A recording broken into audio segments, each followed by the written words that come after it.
And if this generation gets old, we're gonna sound crazy talking to our grandkids about all the history we're living through right now. See, Billy, back in the 20s, we had a couple hot girl summers when there was a plague. Here goes Grandma. So we distracted ourselves by making silly dancing videos. But then our dancing videos grew too strong and it frightened the US government, so they banned them. Like, what are they gonna do with that? And then in 2025, Billy, I saw the day the Fast and the Furious finally went too fast. Billy, they just kept making these movies and they kept getting faster and more furious, but nobody asked. Nobody asked, are they too fast? Jesus, what happened to the Fast and the Furious, Grandma? They say we'll never catch Vin Diesel again. He's faster than anything that's ever happened, so he lives a cursed existence outside of time. Good evening, good evening, good evening. Thank you for joining me here with Conversations with Taz, and this is Freeform Friday. And like I warned you all last night, Freeform Friday is going to be a little bit different. I'm going to try to bring you the funny and the miscellaneous commentary, but there is some stuff we have to get into. And the first thing right off the top is breaking news regarding the abortion medication. So let's get into that. So here it is. Here it is. This is the choice that blue states are going to have to make. Are you going to follow this Trump-appointed Christian, anti-gay, homophobic federal judge, or are you going to ignore it? Because a federal judge appointed by Donald Trump in Texas, who's made it very clear that he's willing to do whatever the Christian nationalists want, has just used his seat to literally take away a medication that has been approved for decades. What's it gonna be? What the fuck is it gonna be, blue states? Because have we had enough? Have we had enough? Oh, we have an update. While the Texas Christian fascist judge decided to take mifepristone off, claiming he has the ability to overrule the FDA, therefore practicing medicine without a license, at the same time, a Washington judge just issued an injunction prohibiting the FDA from pulling mifepristone off the market. This would affect 17 states. This is going to the Supreme Court, which is fucking terrifying, because the Supreme Court is illegitimate.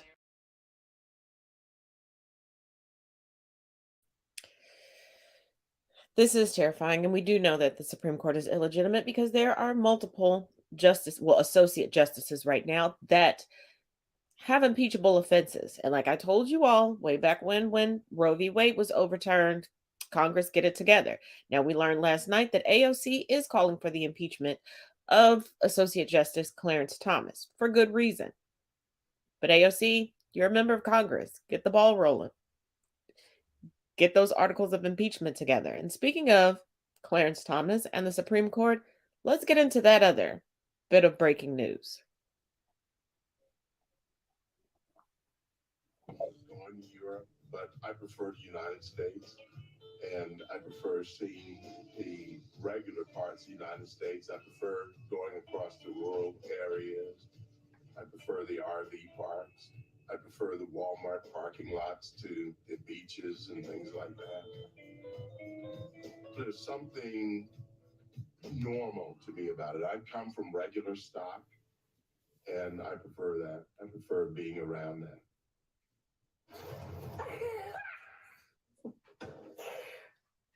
You understand why we're laughing. That was Supreme Court Justice Clarence Thomas, a man of the people who loves Walmart parking lots. At least that's what he'd have you believe. But just the existence of that clip contradicts that. It's from a 2020 documentary about his life called Created Equal, Clarence Thomas in his own words, and he was financed by a super yacht owning dude named Harlan Crow, who, according to some extraordinary new reporting in ProPublica, who has blown open something people have been reporting for years now, has gifted Justice Thomas a lavish lifestyle, including vacations over the course of their friendship, vacations that Thomas accepted and never disclosed. Crow is a real estate magnate. He's a Republican mega donor. He has a history of spending millions of dollars on ideological efforts to shape and reshape the law and the judiciary. Well, he maintains that they never talked on the super yacht about any pending or lower court cases with Supreme Court Justice Clarence Thomas. Quote, the extent and frequency of Crow's apparent gifts to Thomas have no known precedent in the modern history of the United States Supreme Court. The most eyebrow-raising part of all this, Justice Clarence Thomas kept the gifts a secret. Nobody knew. More from ProPublica, quote, these trips appeared nowhere on Justice Thomas's financial disclosures. His failure to report the flights appears to violate a law passed after Watergate that requires justices, judges, members of Congress, and federal officials to disclose most gifts to ethics law experts say. In a statement, that there is a statement is news here. So in a statement, Justice Thomas insists that he, quote, was advised that this sort of personal hospitality from close personal friends who did not have business before the court was not reportable. Yeah, because we all have close personal friends who are Republican mega donors. What? And it turns out that Justice Thomas's practice of not reporting what he calls personal hospitality dates back to 2004. The Washington Post says he's reported 2 gifts since 2004. If you've forgotten, it is 2023, ladies and gentlemen. 2004 was when the LA Times reported that Clarence Thomas had accepted private plane trips and gifts paid for by, wait for it, Harlan Crow. Joining us, ProPublica Deputy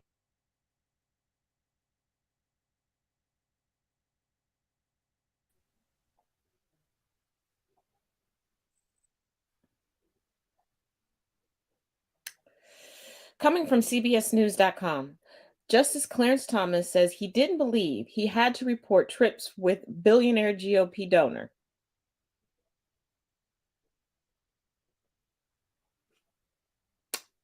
And he was an attorney for how many years? Okay. Supreme Court Justice Clarence Thomas said Friday that he did not believe he was required to report luxury trips and vacations he accepted from a billionaire and GOP megadonor and vowed to comply with new guidelines clarifying the type of gifts justices must disclose publicly. Thomas issued a statement in response to a report in ProPublica outlining a decades-long history of Thomas and his wife, Virginia Jeannie Thomas, vacationing with Harlan Crow, a Texas real estate magnate and Republican donor. First of all, it was 20 years worth of luxury vacations. The report detailed trips Thomas took on Crow's private plane and luxury yacht, as well as vacation to Crow's private resort in New York and a ranch in Texas.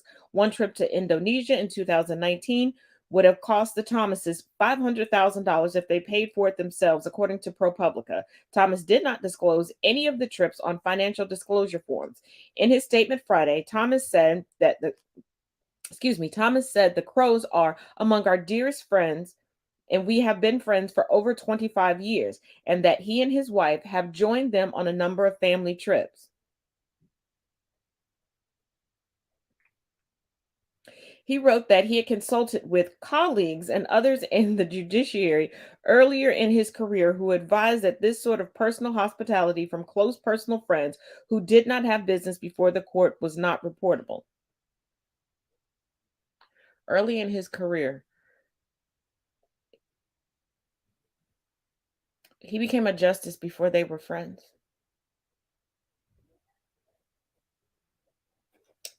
Okay.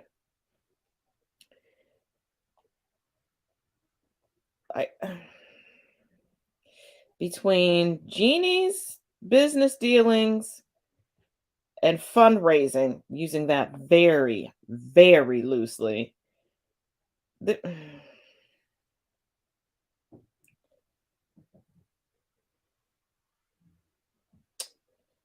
Let's see. Hold on.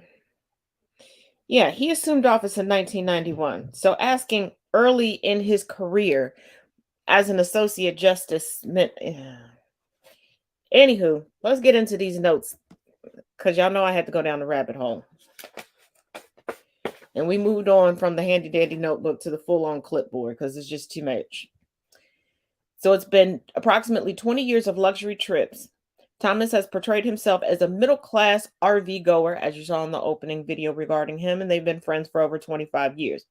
Harlan Crow is a real estate developer from Dallas, Texas, and he is the chairman and former CEO of Crow Holdings. In 1988, he assumed overall responsibility for the business that was created to manage investments for the Trammell Crow family. Trammell is his father. Got some black names. He is also a director or a trustee for the following, okay? Remember, he's either a director or a trustee for the following entities that I'm going to list. George W. Bush Presidential Center, American Enterprise Institute, Hoover Institution, Southwestern Foundation, the Thomas Jefferson Foundation. He is a major contributor to conservative causes, the GOP as a whole, and GOP candidates. In 2013, he sought to rezone his estate from residential to historical. Why, you may ask? You know, I got you. Within his own personal collection, he has the following: oil paintings of United States presidents, letters from Thomas Jefferson and the Wright brothers, a model of the Titanic, paintings by Hitler. Yes, paintings by Hitler. And that's problematic for a multitude of reasons. Yes, historically, but keep listening and you'll hear why it's problematic again. And he has artifacts from the SS Athenia. Now, if you're not sure what the SS Athenia is, it is the first British ship that was sunk by the Nazis during World War II. So yet another reason why it's weird that he would have paintings by Adolf Hitler. But you want to know the weirdest reason why he has artifacts from the SS Athenia? His mother survived the sinking of the SS Athenia. So yet another reason that it's weird that he would have paintings by the man who created the Nazis, who almost killed his mother, which means he wouldn't have existed. The individualism of some people. Now, in his backyard garden, he has sculptures of Vladimir Lenin, Joseph Stalin, Fidel Castro, Karl Marx, and Che Guevara, amongst others. Isn't he a peach? And also around 2013 or so, he spent a ton of money trying to block a publicly owned business and restaurant and hotel. But in response to Associate Justice Clarence Thomas and his inability to report, the chairman of the Senate Judiciary Committee said that he's going to be working on a code of ethics for SCOTUS. And the top House and Senate Democrats sent a letter to the Chief Justice of SCOTUS demanding an investigation into Thomas. First of all, Congress, from 1990 till now, Congress, you need to get it together. You need to vet better. When you are notified of allegations, investigate them instead of trying to push through for partisanship. Because by this time now, 2023, the Supreme Court of the United States should look more and represent the residents here than it does.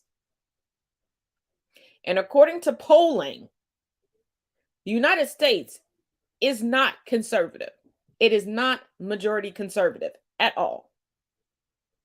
So there's no reason why we should have such a heavy white conservative presence on the Supreme Court.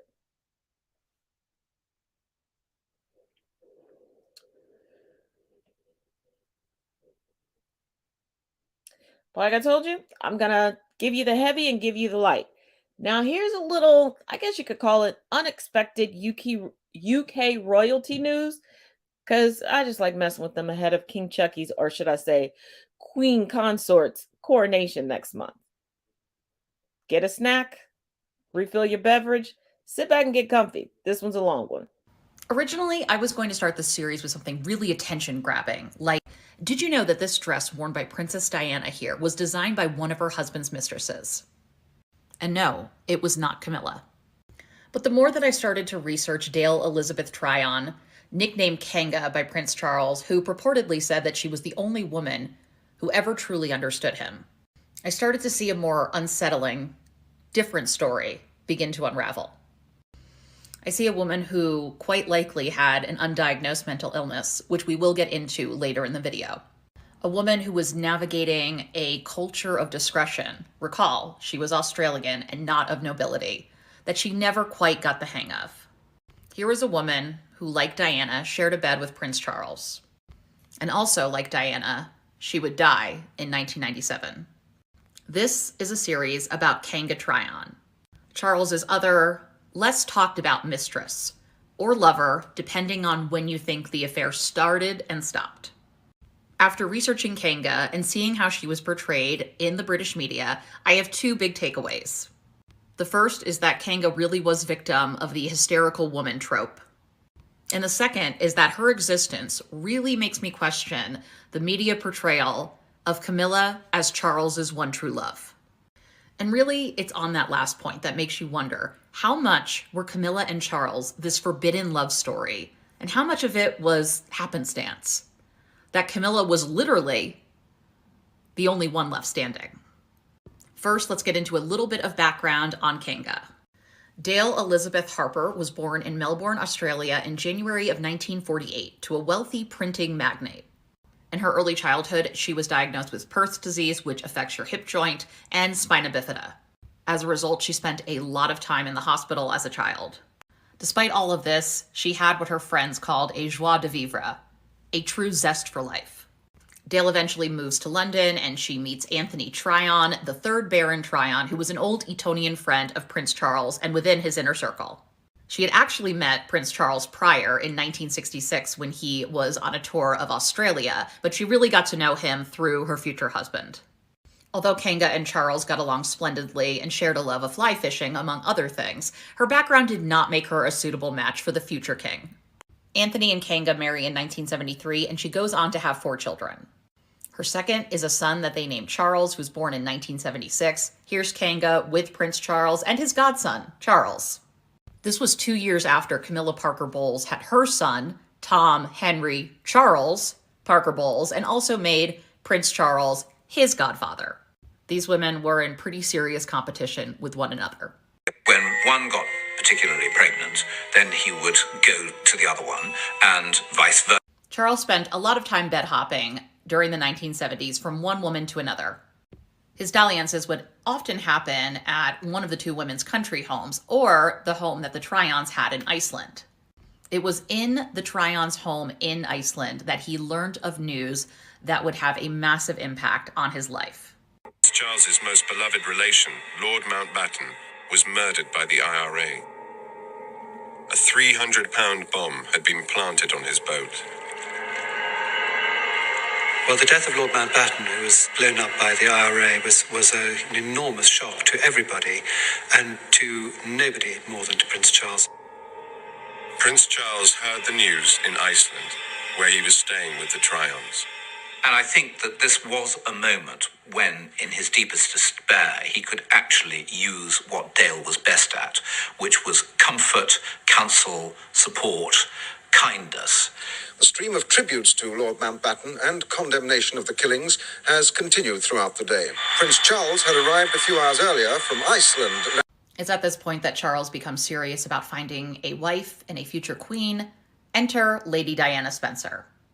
While Prince Charles is busy getting married and producing heirs, Kanga starts her own fashion line, named Kanga, after the nickname given to her by the Prince of Wales. Clever marketing. Because I'm going to be honest, the clothing ain't great, even for the 1980s where there are questionable fashion choices, but she was smart and knew that the connection to royalty would help push her line. It also didn't hurt that she convinced Diana to wear one of her dresses to the Live Aid concert in 1985. Let's be honest, this is kind of an amazing slight against Camilla. I can't say how close these two women were as friends, but they certainly seemed to get along better than Diana and Camilla. At the very least, Diana saw Kanga as a much better ally and a great way to get under Camilla's skin. And while a monarch having a mistress is not uncommon, there are several reasons why the British royal family in particular wouldn't love Kanga as Prince Charles's mistress. It's not so much that mistresses are even looked down upon in aristocratic circles. I mean, Camilla's grandmother, Alice, was the mistress to King Edward VII. While mistresses are not an issue, discretion certainly is. And while Charles was probably attracted to the Australians' blasé, loud, infectious personality, she wasn't of his world, and that caused a host of problems. We're going to look specifically at the 1990s for these next couple of points. The 90s are not a great period for Charles. Leaked phone conversations between Charles and Camilla comes out in 1993. Those are the tampon tapes. Charles and Diana separate. Charles goes on TV in 1994 and gives an interview in which he admits to cheating on Diana. People aren't exactly Team Charles or Team Camilla or Team the both of them in the 90s. Then, of course, there is Diana's 1995 Panorama interview, the preceding divorce, and Diana's death in 1997. As Christopher Wilson puts it in this Daily Mail article, yes, I'm quoting the Daily Mail, but a broken clock is right twice a day. Quote, at a time when he was trying to rehabilitate his reputation with the British public, Diana's death triggered angry accusations against Camilla, and Charles's reputation was in danger of going down with hers. The prince needed Kanga like a cat needs a dog. Discretion, not one of Kanga's strong suits. Obviously, take this with a grain of salt. It is from the Daily Mirror, 1993. But in it, friends say, quote, Kanga is outrageous in the way that she leaves letters from her prince lying around the place so that they will be found just by chance by other visitors. There is a ton of talk about these alleged love letters from Prince Charles to Kanga. As of right now, they are either lost or were stolen, destroyed, never existed. It could be any of those things. But as you can imagine, after the disastrous tampon phone conversation leaks, the last thing that the British royal family and Prince Charles wants are potential love letters to a lover getting out into the public. Because remember, in the late 1990s, we are starting to try to rehab Camilla Parker Bowles' image with the help of Mark Boland and shipping this idea that this woman was his one true love. Love letters to another woman while he was presumably also seeing or sleeping Camilla, not great.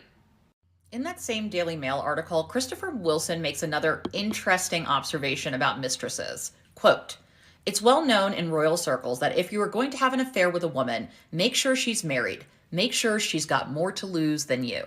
And in the 90s, the rules of engagement change. Camilla and Andrew, and Charles and Diana, both divorce.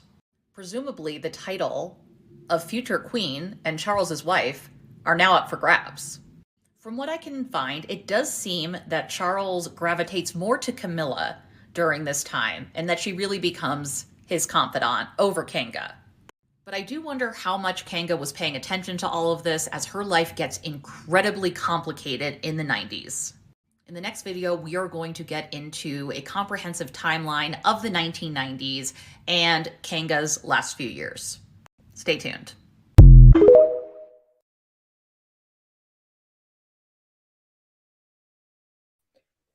Okay, I know that was a long one. Thank you for sticking with me. And yes, the royal family is on a whole new level of messiness. But this coronation is about to be ghetto. And yes, Dr. Jill Biden, the first lady, who I'm still mad at, will be in attendance. Keep in mind, it is May 6th of this year. Joe Biden, President Joe Biden, will not be there. Thank God. Joe, I feel you on this one. Because when they tried to put y'all on those ghetto ass buses, like y'all were not world dignitaries, when Queen Colonizer died. I don't blame you. But y'all take a look at this. Take a look at this. And then when we come back, I got some more Mistress Tea on y'all, but it's up-to-date Mistress Tea before we get back into the political tea. Clutch your pearls. I was having some shower thoughts about the coronation that I want to share. Specifically about the leaked dress code. Because unfortunately we will not be seeing Prince William looking like this. Or Catherine looking like this. Fingers crossed, but I'm not expecting Princess Charlotte to look like this either. Because according to some leaked invitations that I have seen, it's going to be day wear. And I was just thinking about this. What a dumb idea that is. Because, hear me out, I'm saying this as an anti-monarchist royal watcher of a decade now. They're not celebrities. I also do not think they are activists. They are public servants, and they serve us by giving us splendid drama and tradition. Two things I want for my royals. Drama and tiaras that I can judge. Have them in the safe. You are not going to dedicate them to charity, so please wear them. People who do not support the monarchy will not suddenly change their mind because you get a scaled-down coronation. The only people affected by that choice are the royalists and monarchists who will be disappointed, which is what must be at all times avoided because these are your supporters. Do yourself a favor and keep them happy and give us a show. Also, the whole world will be watching. I'm not saying this as a British person, so I should stay in my lane, but these were shower thoughts I wanted to share. What do you want to show the world? A church service with everyone wearing coat dresses and hats? Or something exciting? Give it to me. I need to be fed. Oh my gosh. First, I want to thank one of my TikTok friends for making me aware of this story. Because I didn't know, which says a lot because I haven't seen this trending. I had to Google it. So thank you, friend. As far as this, there's no way that they're unaware of all the rumors circulating that they're an item. There's no way. They can't, there's no way. They have to know. So the fact that her son has a prominent role in the coronation blows my mind right now. Now, if you don't know who Miss Rose Hanbury is, that's the woman that it has been rumored, alleged, speculated, if you will, that's been knocking the boots with Prince Willie Will. And when I tell y'all this coronation is going to be ghetto, it's going to be ghetto. It is going to be, now, melanated folks, we have cookouts, okay? We have kickbacks. This is going to be a backyard barbecue. Remember when Britney Spears got married the first time and she served chicken fingers? That's what this is going to be. So you have the queen consort, the queen concubine, Camilla, who is trying to give her children, turn her children into Nepo babies and put them all through very key parts of the ceremony, which completely breaks protocol and tradition within the UK monarchy. And remember, Queen Colonizer left specific instructions. And now the mistress's son is included.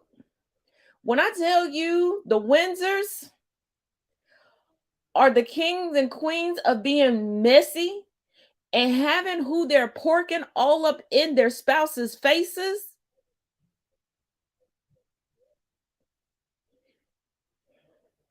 and to all the tabloids and the royalists out there that keep saying that Meghan is the one that was, searching out to just marry a royal for popularity, like this woman wasn't already a very well-paid millionaire actress. This goes to show you, Waity Katie is not giving up her cushy lifestyle. She had 3 little anchor babies to keep her in this marriage and to give her clout for forever. Because once her husband dies, whether they are married or not, she will still become a queen mother. Can't take that away. Unless they off her like they did Diana, but I digress. Because ain't no way. Ain't no way. Church or not. Good heels and a dress or not. Roseanne Williams will be catching these hands. Now, I don't believe in cheating, and I don't believe in going after the other person when the cheating comes out. But ain't no way you didn't know that that was my man. Ain't no way. Mm-mm. Mm-mm. Mm-mm. I don't know how many of y'all watch wrestling. Well, let me tell you, in the background, all you would hear is, let's get ready to rumble. Because it's going down, okay? It is going down SmackDown style, okay? I will come through and DDT a motherfucker.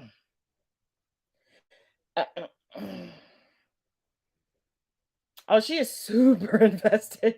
I'm glad you said she's super invested with those anchor babies. Kate, real quick before we move back into politics, real quick, because y'all know the nerd in me is coming out because I love history. Kate gave up her dream job, her dream college, her dream everything to switch schools, darn near be bucky naked to get the attention of William. William is aging like cottage cheese in a Dubai summer.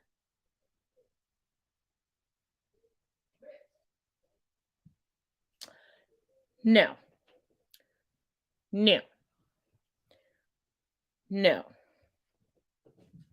But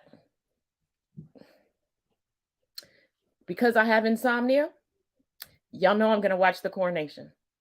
Y'all know I'm going to have clips, and you know I'm going to have jokes. Because that's who I am. Probably better jokes than I had when Queen Colonizer died, because she really is. What's wrong with that? Keep the pork in the family. You know, the Windsors are definitely white. They have no family trees, okay? They have family wreaths, okay? They have family twigs. They have family sticks with no branches. Mm-mm. Mm-mm. Mm-mm. But now, y'all remember the other day I told you that our girl, Dylan Mulvaney, she done racked up some great partnerships, okay? Now, in my mind, Dylan and I are friends, okay? We are friends. Our style is a little different, but we are friends, okay? I need that bubbly in my life. Girlfriend done got a partnership with Nike. So, you know, I'm going to be going to her page to see, like, what she recommends, because I'm going to duet her in a matching outfit. Y'all just watch. But anyway, I digress. But ever since there was a soft launch of the partnership with Dylan and Bud Light, oh, the transphobes, the bigots, the faux Christians are going crazy. And y'all know, I love when they protest, because all they do is waste their own money, as if they're not already broke from sending it to all the GOP that convinced them that they were millionaires and billionaires. Y'all, look, hold on to your snacks and your beverages, because y'all about to laugh. Y'all, it's a couple of them. The irony is so thick you can almost taste it. Same people who told you not to be offended by the lady on the maple syrup are now offended by the lady on the beer bottle. Rock on.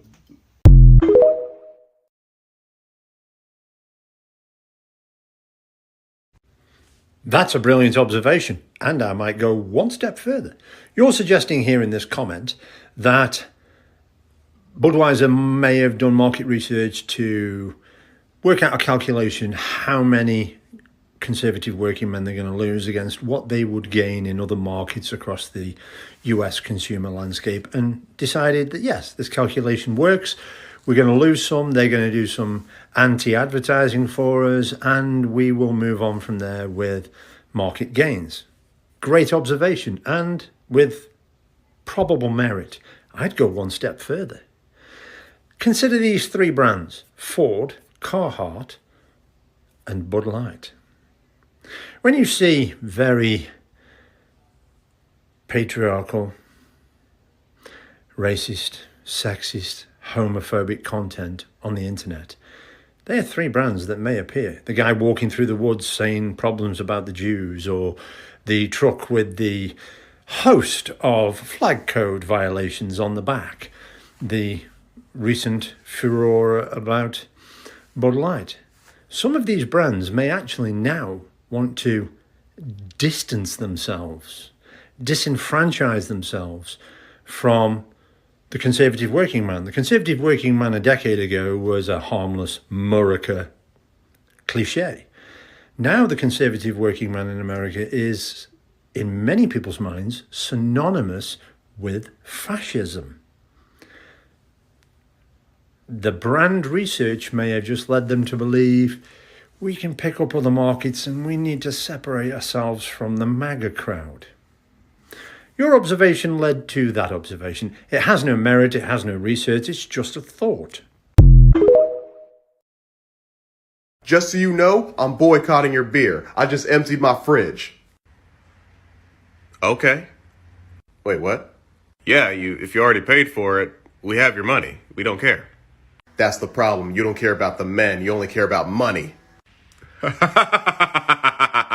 It's always been about money, fool. We didn't target our beer towards you because we liked you. It's because you're the easiest to convince to buy it. We put our beer next to a pair of boobs and you bought it because research shows sex sells.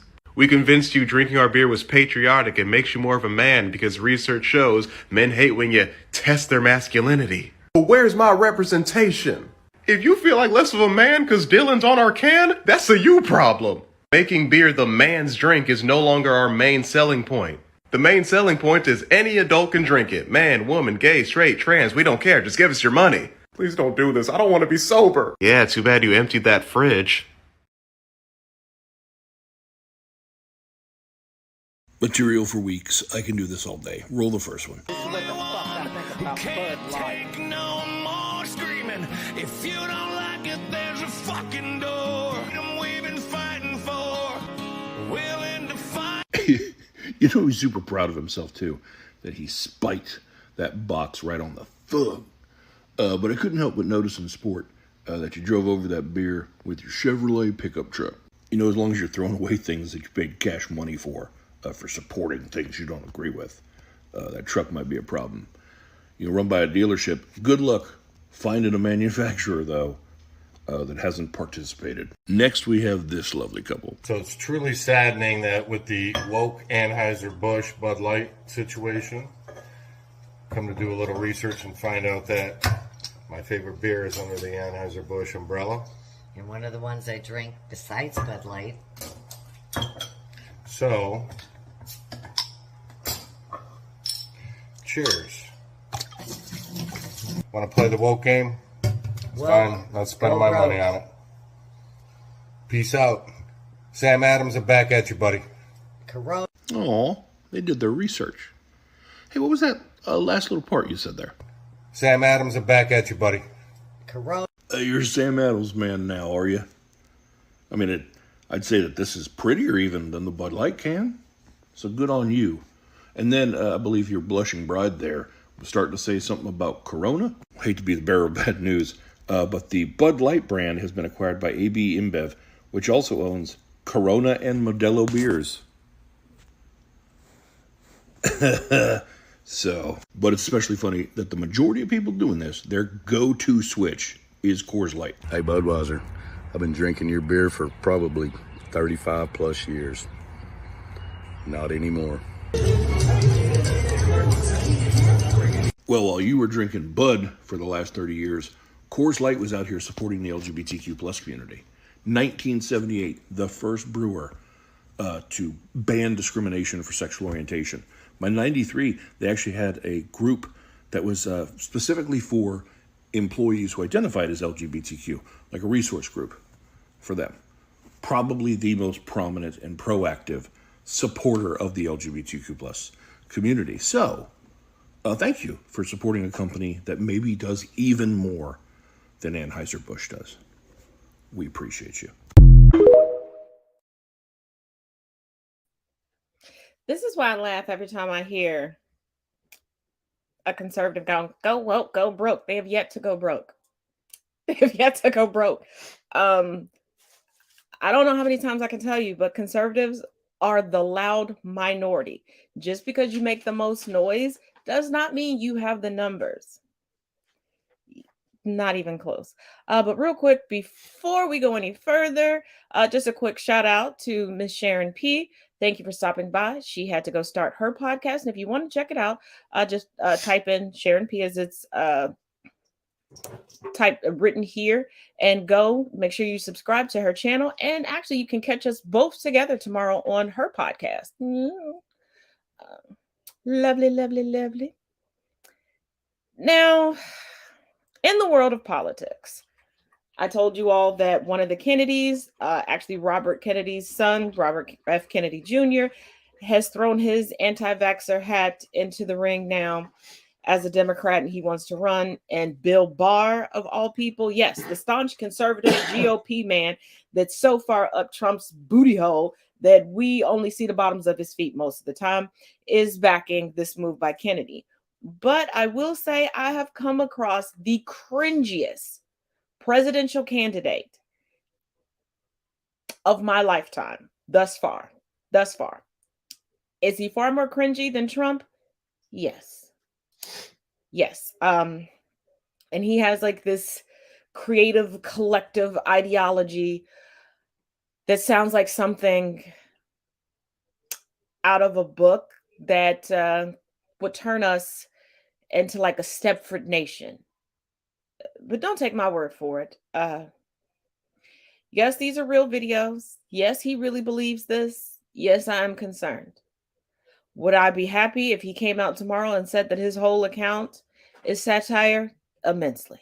Do I believe that will happen? Absolutely not.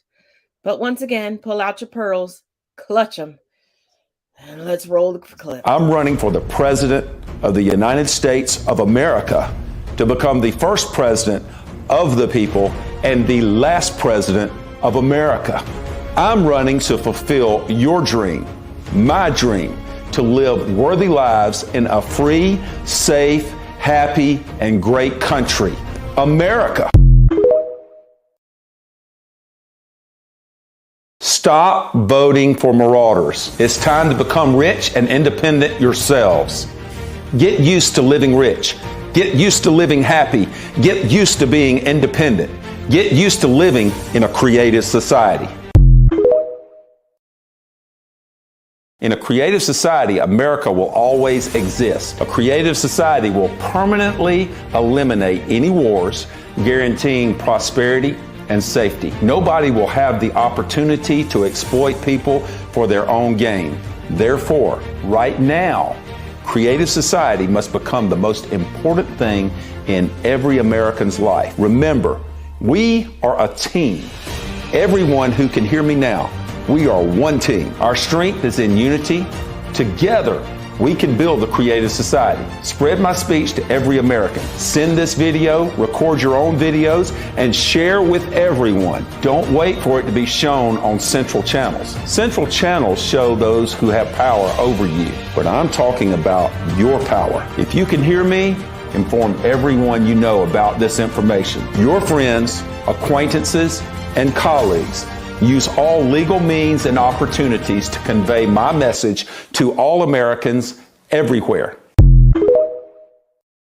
When you're walking down the street and you see someone wearing the Creative Society logo on their clothes like this, you'll understand that you've met a real person. This symbol should be everywhere, and we'll see who the real Americans are and who are not. If you meet someone who doesn't have such a logo on their clothes, you'll understand that they're either uninformed or they're not American. Everyone should have a sign of the Creative Society. This means that we care about all Americans and the future of America, because every American deserves to live happily, and we can make it happen.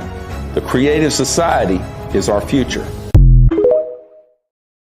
During this transitional period to the Creative Society, our society will have its primary tool, which is called the electoral platform. Now, this platform will allow people to make all the decisions regarding the movement of money and improving the quality of life all throughout society. Specialists in artificial intelligence are going to calculate how to implement society's requests. So, I'm sure you may ask, what will the work of artificial intelligence be based on? After all, artificial intelligence won't make decisions for us. Of course it won't. We, every person, will make decisions ourselves. Now, do you know how the economy works today? 90% of the money is electronically created by private banks, meaning they simply enter required amounts of money on a computer. And this money is directed where it benefits only a small few individuals. During the transitional period to the creative society, there will be no paper money, only electronic money. There will be no multitude of banks, only one unified World Bank that is entirely transparent and under the control of society, meaning each and every one of us. Answering your question about where the money will come from, today, the necessary amount will simply be created. The difference is that it will be created fairly, openly, and with the consent of all of society and the entire society's needs. Thus, we will avoid excess or any lack of money. So he's going to be the last president of the United States. We should all have merchandise or something bearing the logo and the symbol of the creative society. Now, regarding the last president of the United States, I saw him kind of try to explain it in a comment section, where that when he takes power, he'll give the power back to the people. Sounds like dictatorship to me, but I could be wrong. He also has a plan to give every resident, every citizen of the United States, a steady income of $10,000. So who's going to work? And then one central bank. You don't get to shop around for the best bank for you. Just all those people working in banks now, screw you, screw your job, live off that $10,000 a month. And one centralized bank, no excess. He's going to eliminate the threat of war. How? Because we can't control other countries. The history of the United States shows that as many times as this country and its government has tried to control and influence the governments of other countries.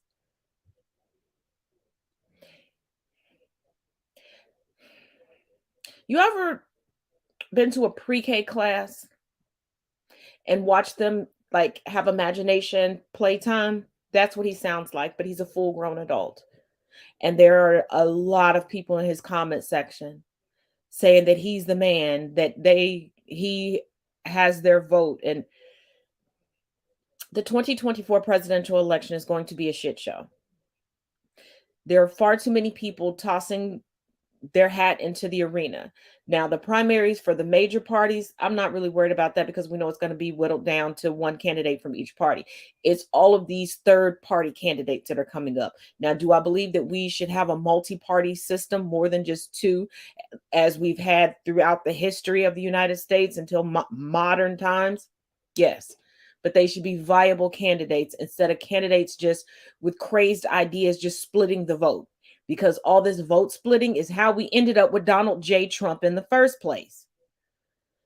Lord Jesus. It is very much so. It is very much so giving Scientology vibes. And anybody who's new here, I don't live far from a Scientology church. And the signs that they put out and their recruitment tactics. And also way back when, in my 20s, I worked with a young lady whose mother got sucked into the Church of Scientology. And because she was not wealthy going in, they basically put her into a dormitory style living arrangement, took all of her possessions, all of her money, and she basically had to work her way through the church. Because like the classes, you got to pay for these classes and then you get bumped up the ladder to salvation. That's what, yeah, it is definitely giving those vibes. Definitely.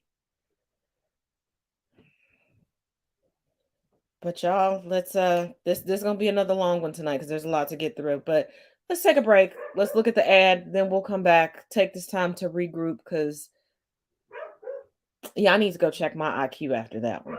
See you in 2 and 2. Y'all know how we do.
By request, kick-ass facts, glasses. Pew pew pew! The first version of a visual aid was invented 1,000 years ago and was called a reading stone. It looked like a small magnifying glass. The earliest known example of wearable glasses dates back to the 13th century in Italy. Spanish inventors attached ribbons to glasses simply to keep them from slipping down the nose. The modern style that enables glasses to rest on the bridge of the nose was created in the 18th century. The first glass frames were made from horn, wood, leather, and tortoiseshell. It wasn't until the early 1800s that glasses frames were made of metal. Today, plastic is the most common material. When you're wearing glasses, most of your peripheral vision is blocked because the lenses are in the way. 37.1% of glasses wearers own 2 pairs. In the early days, glasses were considered a status symbol because they were so expensive, only the wealthy could afford them. That's certainly not the case right now. If you go to the link tree in my bio, you'll see a link and a promo code for Zlul. Some people believe that wearing gold earrings and glasses at the same time can improve vision. Wearing someone else's glasses will not hurt your eyes, and reading in dim light will not damage your eyesight. The world record for the most expensive pair of sunglasses ever sold is a set at over $408,000. They are jewel-encrusted chopard frames. Depends how fancy you are. The glasses themselves are made with 60 grams of 24-karat gold and 51 individual cut 4-carat river diamonds, more than 200 carats of diamonds. Syphilis, bet you didn't see that coming, when left untreated, it massively increases sensitivity to light. Wearing sunglasses became fashionable for a period in the 19th century because it told everyone you were getting laid. The first sunglasses were made from bone by Inuit tribes. They were designed to prevent sunblindness. Judges in 12th century China were the first recorded examples of using tinted lenses. They were said to have used a piece of smoked quartz to shield their faces to help disguise their reactions from defendants on trial. Benjamin Franklin was both nearsighted and farsighted and had 2 pairs of glasses. Tired of switching between the glasses all the time, he cut the lenses from his 2 pairs and put half of each lens in a single frame. The top lens aided when seeing distant objects, and the lower lenses at the bottom helped when reading and seeing nearby objects. This was the first pair of bifocals. The monocle was introduced to the public at the end of the 18th century, and it became popular amongst English, Russian, and German intellectuals. In the 1930s, spectacles were described as medical appliances. Wearing spectacles was sometimes considered socially humiliating. In the 1970s, fashionable glasses started to become available. Mass production of affordable sunglasses in the USA began in 1929 when Sam Foster Grant started selling them on the Atlantic City beaches. Around 1960 in France, the first photochromatic or photochromic glasses, called chameleons, were invented. Aviator sunglasses were originally designed to protect the eyes of pilots from the U.S. military while flying. After the release of the Top Gun movie, aviators became quite popular among the masses. Zlul just happens to be celebrating their 5th anniversary. Link and promo code in my bio.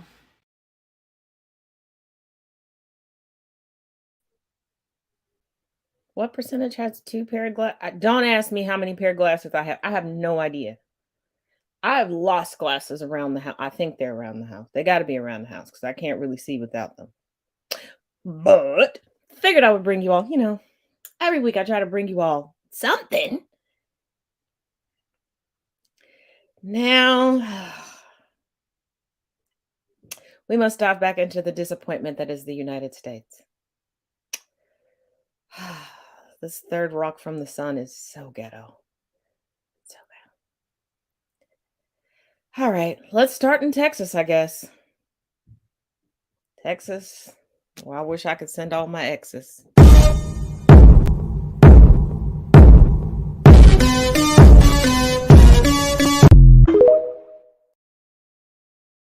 A teacher in Texas was forced to pay a massive amount of money to a former student, $90,000, because he forced the student to write down the Pledge of Allegiance at threat of getting a 0 grade in a class.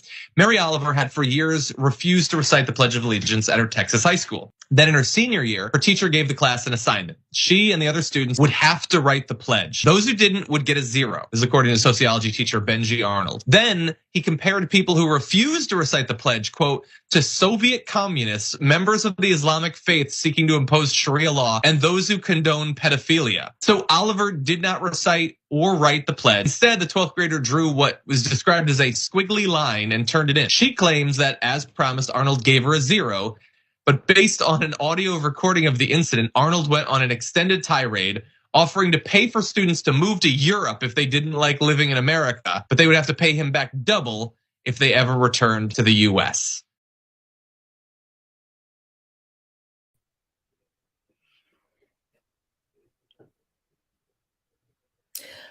why he's promising to send anybody anywhere. Did he forget that he's a teacher and how much they make? But he ain't gonna be able to send anybody anywhere now that he has to pay all that money. And I don't know where he's getting that money from. Maybe he can borrow off of his 401k. Hopefully. Well, let's travel to Arizona. They might as well bounce around. I am not going to feed more into the bigotry of that question. You may have noticed, but there are a lot of far-right extremists in office at the Arizona legislature. One of these far-right Republicans, Matt Grass, keeps introducing bills that claim to do things like protect victims of domestic violence, but actually do things like restrict access to abortion. One of his bills was being heard last week, and Senator Anthony Kern, who leads the committee that was hearing the bill, would interrupt any speaker who would come to the stand and ask them this. Can men get pregnant? Define what a woman is. Can men get pregnant? His constant badgering culminated in this exchange. And heads up, it's uncomfortable to watch. Can men get pregnant? Mr. Chairman, yes. Okay. Okay. Or to that point. And I'm not done. Define what a woman is, in your opinion. Relevance, point of order. Thank you very much. It is relevant, and point of order not recognized. I would like you to answer that, because you are speaking on behalf of a bill that involves pregnant women, and I would like to get your take on that.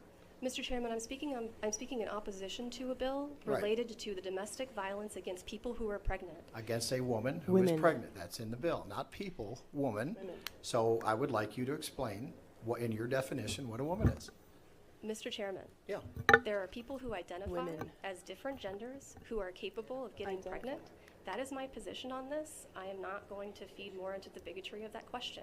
Instead of using his position as chair of this committee to consider bills that represent all Arizonans and not just a small minority of far-right agitators, Kern appears to be obsessed with making offensive, bigoted attacks that have no real relevance. He doesn't even respect his colleagues on the committee. Define what a woman is, in your opinion. Relevance, point of order. Thank you very much. It is relevant, and point of order not recognized. And for context, because you've probably heard of him, Senator Anthony Kern is best known for his role in attempting to overturn the results of the 2020 election, his attendance at the January 6th attack on the U.S. Capitol, and for being fired from the El Mirage Police Department for abusing taxpayer funds. That's right. This is a cop that did something so egregious, he actually got fired.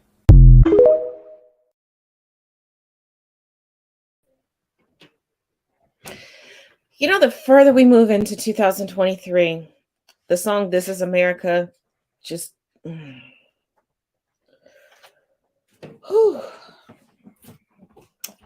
You know, GOP, you got to know when to hold them, know when to fold them, know when to walk away, know when to run. Kenny, you died too soon. You need to come and remind them. Somebody out there is playing with a Ouija board. Somebody is definitely playing with. You know what? It's getting to the point. Exploratory white people, whatever you dug up, go put it back. Cause you didn't messed up the whole balance of things. Whatever you dug up, go put it back. Quit touching stuff. So stop exploring shit.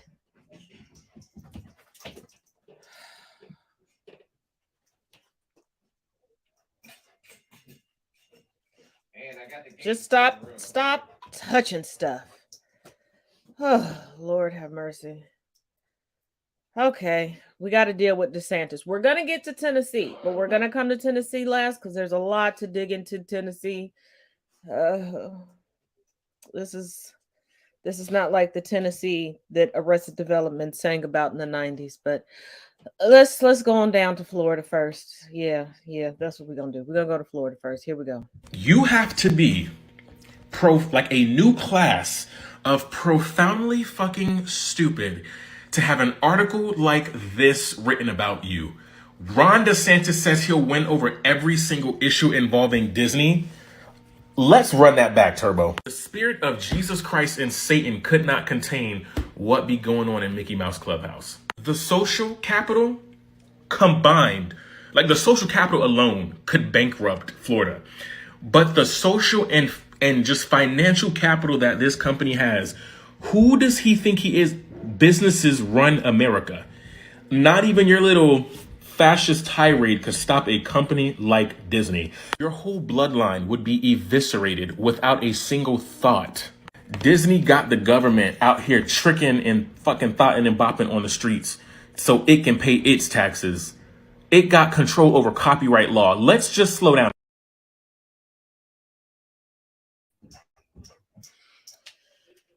Ron DeSantis reminds me of that one kid that everybody seems to have in their neighborhood that is good at nothing, but wants to challenge everybody to everything.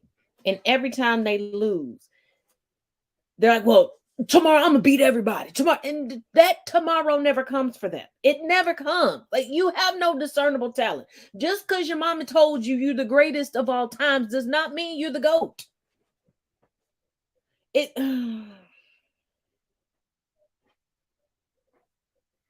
Now, I know we joke about California possibly breaking off and just being its own little island out in the ocean, but Florida, y'all already have Marco Island. Just go ahead and chisel yourself off. That's what you want, okay? I know you want to be Ron DeSantis. You want your own country. You want Florida to succeed faster than Texans want to succeed from the union. Just go ahead and chisel yourself off, because I'm pretty sure if we look close enough at the Constitution, if you just break off, ain't nobody coming to get you. Okay, we just go on. Just be your own country. Just oh.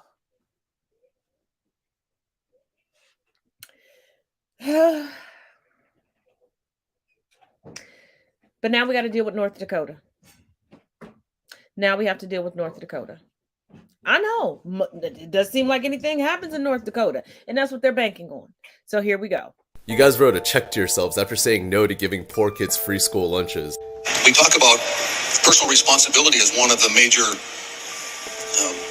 principles that the Republican Party stands on. Yes, I can understand kids going hungry, but is that really the problem of the school district? Is that the problem of the state of North Dakota? It's really the problem of parents being negligent with their kids if their kids are choosing to eat in the first place. This man looked you dead in the eye and told you that the reason why kids are hungry is because they choose to be hungry. It's not because they can't afford food. 5 days later, that same douchebag with 13 of his Republican fuck buddies decided to go back on the podium and ask for more money for their food stipend because $35 is enough for breakfast and lunch every day. And of course it passed. And so just to be super crystal clear, $3 million a year to feed hundreds of thousands of poor kids that can't afford school lunch? Nah, like, the state of North Dakota can't afford that. But $500,000 a year to give 50 politicians bottomless mimosas? No, we got that in the budget. Like, I can't fucking emphasize this enough. After saying no to hungry kids, they basically just wrote a check to themselves because, like, why wouldn't they? And, like, by the way, I got free school lunches, and you know what I did with it? I fucking sold it, because at the end of the year, you'd get, like, a couple $100.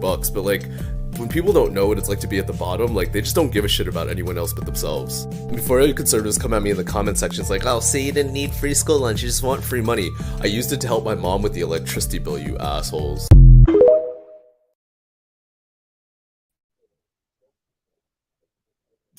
It's nobody else's fault that children can't eat, although their parents are not being paid livable wages. And there's no cap on what a landlord can charge in rent. But politicians who get paychecks and socialized health care need an increase on their free lunch stipends, because that's what it is. It's when you get a stipend for me, that's free lunch. So politicians get to have a free meal plan, but children aren't. But protect the children, right? Protect the children, right?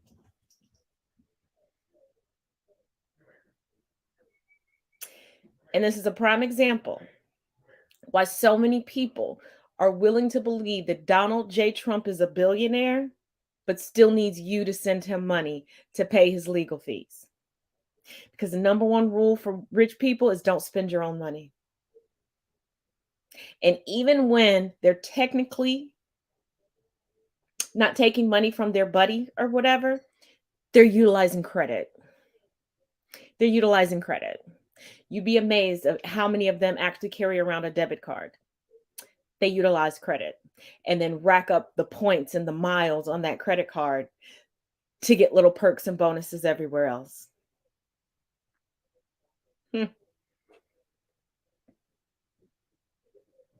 But you can be just like them, remember? You can just pull yourself up by the bootstraps. Even though they've cemented your bootstraps to the ground.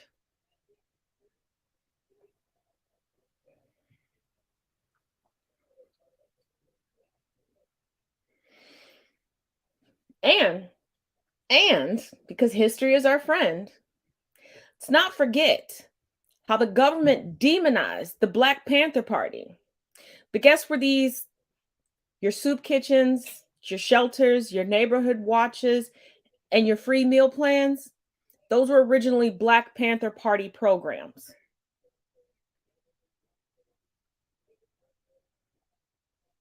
Yeah. Yeah.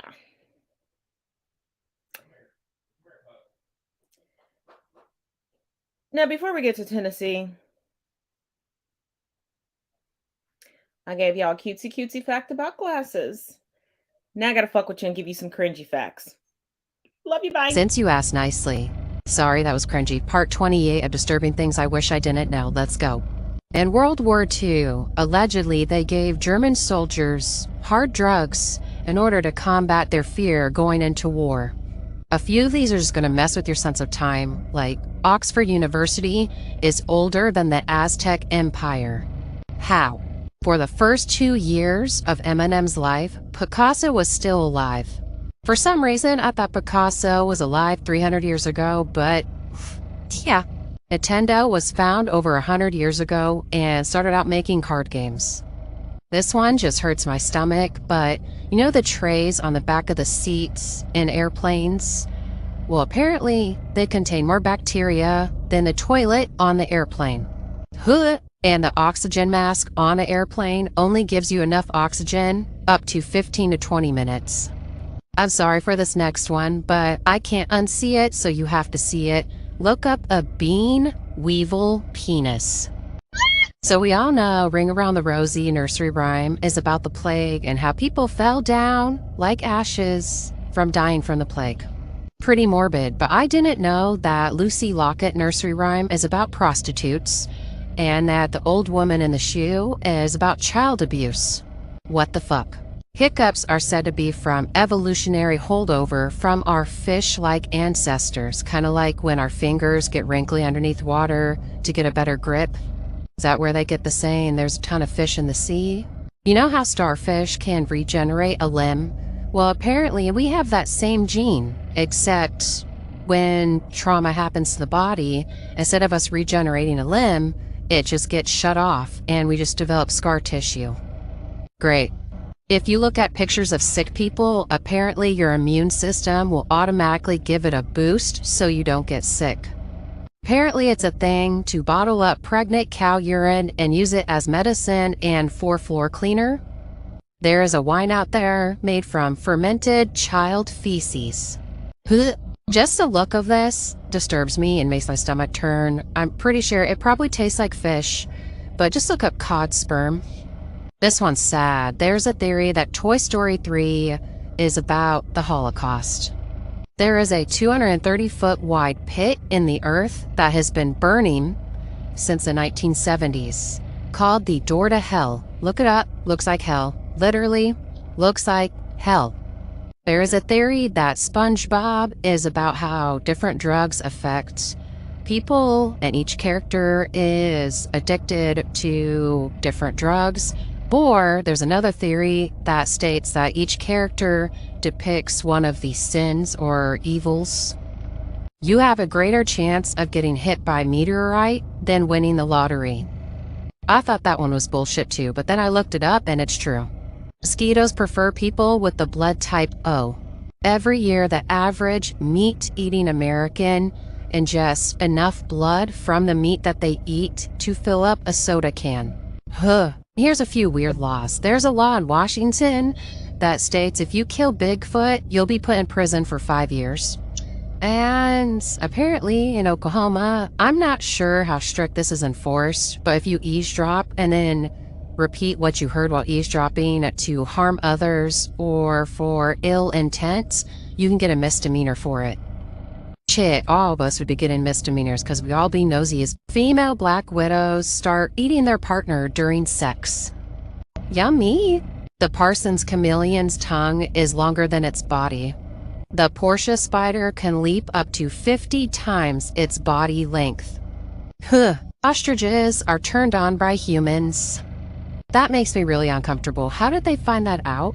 All flatworms are born male, and until they get into a sword fight and their penis falls off. So, yeah, there's that. And this last one fucked me up. I thought they were innocent. Well, not really, because I've seen videos of them kicking people. But horses have been found to eat live chickens. You're welcome.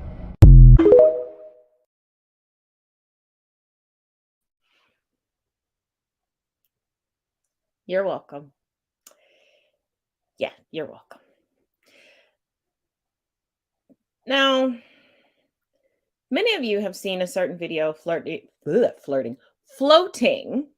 promise y'all I can talk. Floating around TikTok this week.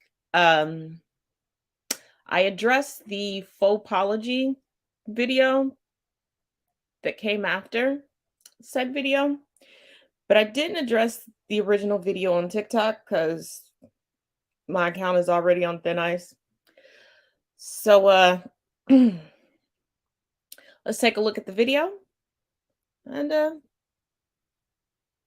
I'll give you my thoughts. If we go back like a couple hundred years, it was pretty normal to own slaves. Is that right or correct? Why are we talking about slavery? Because I'm showing you why the ad populum fallacy is a logical fallacy. Honestly, back then, a lot of Black people participated in the slave trade themselves, so... Yeah, that doesn't make slavery right. Are you trying to defend slavery? It was a product of the time, dude. Are you trying to defend slavery? Did you not see Matt Walsh's new video on this topic? I did, and I think that defending slavery is cringe as defending slavery, but I think we're illogical if we didn't realize that a lot of Black people enjoyed being slaves back when slavery was a thing. Well, how do you know that Black people enjoyed being slaves? I mean, it's just in history. I've read about a lot of Black people not only participated in capturing slaves, but a lot of Black people enjoyed being slaves. Because of course, when you're really? Brought up doing something like being a slave your whole life, it's all you know.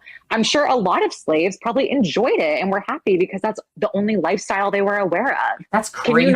Can you not think like that? Is it really that dense? I have never heard of somebody enjoying having to work countless hours on a plantation, being dehumanized and whipped and told they're not human and being beaten within an inch of their life and being saying that I don't think that people enjoy that. You can't deny the fact that there were probably slave owners that, just like there were really bad ones, there were probably slave owners that probably treated their slaves really nice too, right?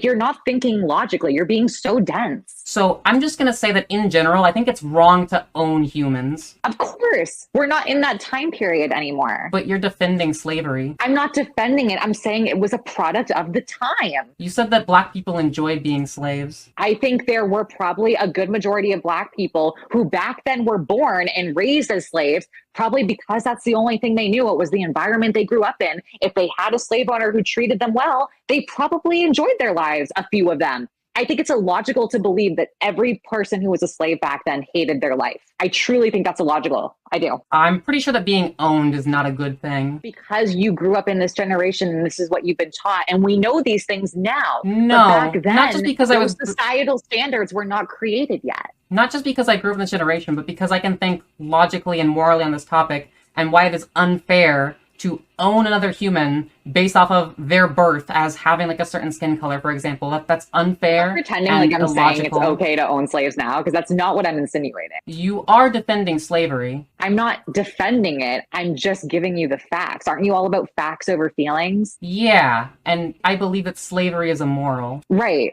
and I do too. But the fact was, back then, I think you're illogical if you think that some of them didn't enjoy being slaves or enjoy their lives. Why would anyone enjoy being a slave? That's the environment you grew up in. That's all you've ever known. So if you grew up in that environment and you have a slave owner who treats you well, that's just all they know. So they probably were happy about it. They didn't know freedom. Why is it so hard for you to understand this? What does a slave owner treating their slave well look like? I mean, back then, I'm sure some of them, I'm pretty sure they fed them, right? Or probably that they weren't whipping anybody or not tormenting anyone. Just I don't have specific details for you. Okay, as long as you're working inhumane hours on plantations, but you're being fed, then that's a good thing. Again, I'm not saying slavery that. was a good thing. You're not going to like try to make it seem like that's what I'm saying, because I don't know what you want me to say. If you want to believe that every person back then who was a slave hated their life, go for it.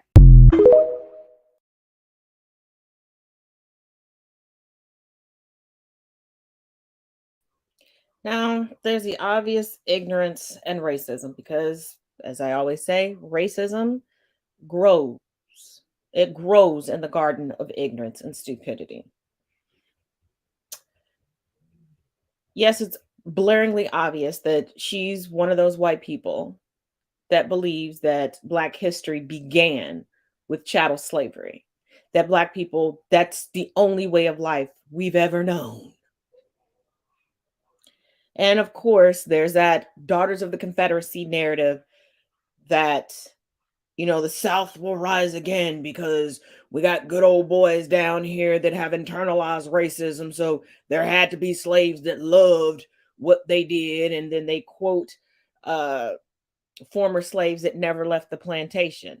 They didn't leave the plantation because it was deadly for them to, and for other reasons, but we can discuss that later.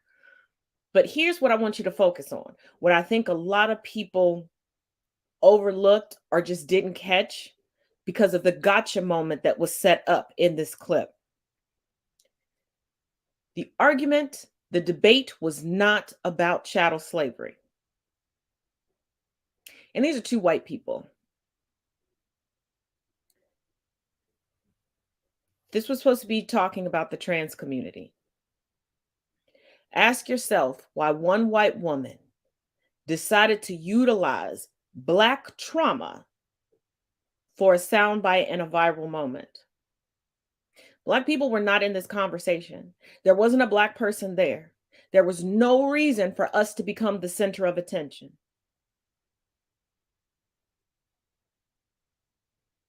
This is what we mean when we say white people cannot have a monochrome of success without Black people being brought into the room, whether to tap dance, to copy from us, or to profit off of our culture, our heritage, and or our trauma. Slavery is not a good example for what you are going through. Nothing you are going through right now is comparable to chattel slavery. Nothing. Nothing.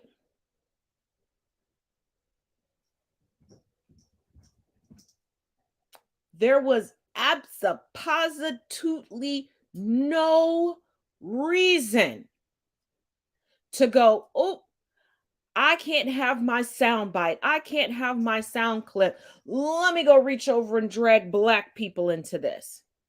Because I know I'll get duets and stitches and she'll be put on blast. First of all, we already knew she was problematic. We already knew. She is vying to take the place as Caitlyn Jenner 2.0. She wants to get the bag by being the GOP conservative darling. Let her. Cool. Move on. There's one from every community that decides to ride that wave to try to get famous, infamous, and paid. But if you're going to debate on a topic, stick to that topic and stop bringing Black people into it. Because is the trans community a target right now? Yes, every generation has their societal target. Is what the trans community going through right now horrific? Yes, absolutely. And you know, I will advocate for the trans community and any other marginalized community until I have no more air in my lungs. But it is not chattel slavery. You are not being kidnapped and forced into the community. You are not being bred into the community. You are not being generationally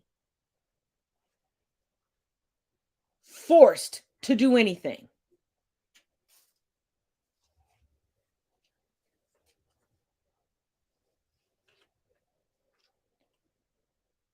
If you're going to use us as an example of something, use us as an example of perseverance.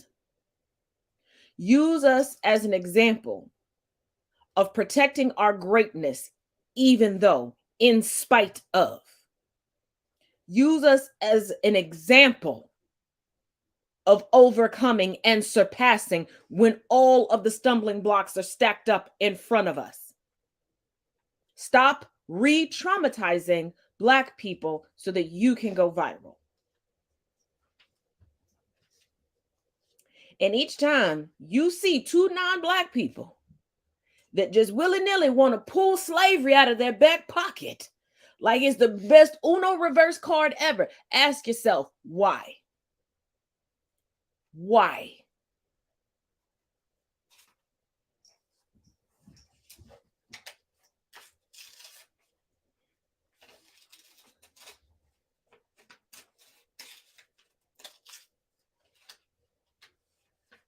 Now let's move on to Tennessee.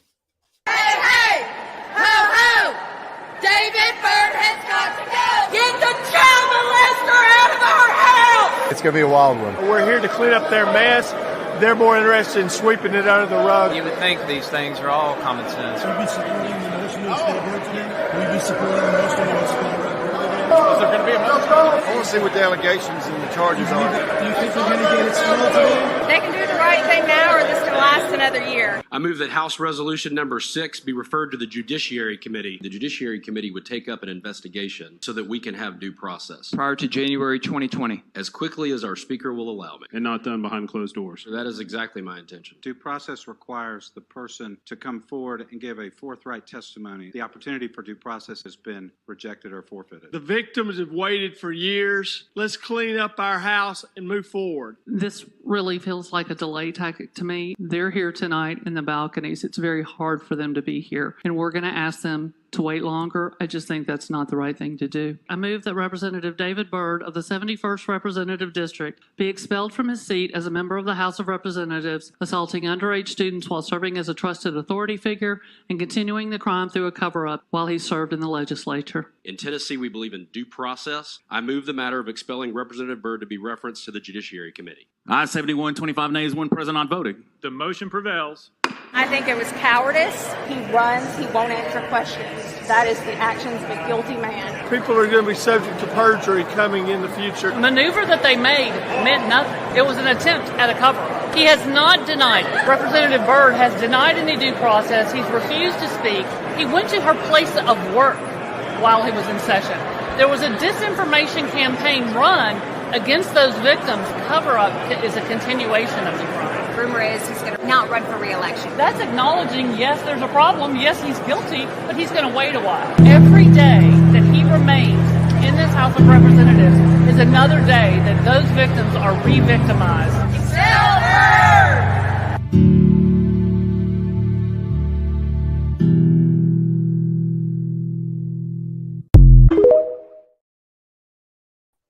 Before we move on to continue through the state of Kentucky, not state of Kentucky, state of Tennessee. Yes, you just witnessed that they would not expel from the House a confirmed pedophile. A confirmed pedophile. That they had no problem expelling two Black men that were doing precisely what they were elected to do.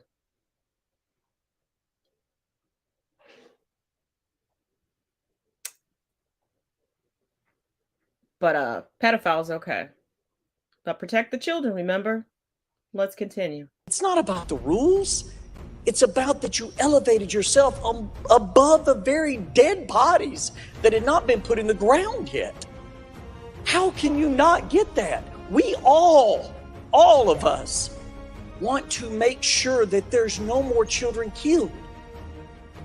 Surely you get that, but I'm going to give you an opportunity to respond. I understand that your voice matters. I would ask that you explain to this body why you feel like ours do not. Because on almost every single bill you've spoken, and I think your questions have been illuminated in certain issues that I might not have thought about, because I haven't walked in your shoes, you haven't walked in mine. But those rules are there so that we can have this back and forth instead of people just shouting at each other in which nothing gets resolved. I wanted to share that because I wanted to hear your thoughts on how coming to the House floor with a bullhorn and drowning out the voice of my constituents is helpful in this exchange, because this is the way that I know how to resolve things, to talk about them and share ideas and share our differences in a way that comes to better results. What are your thoughts on that? Representative Pearson.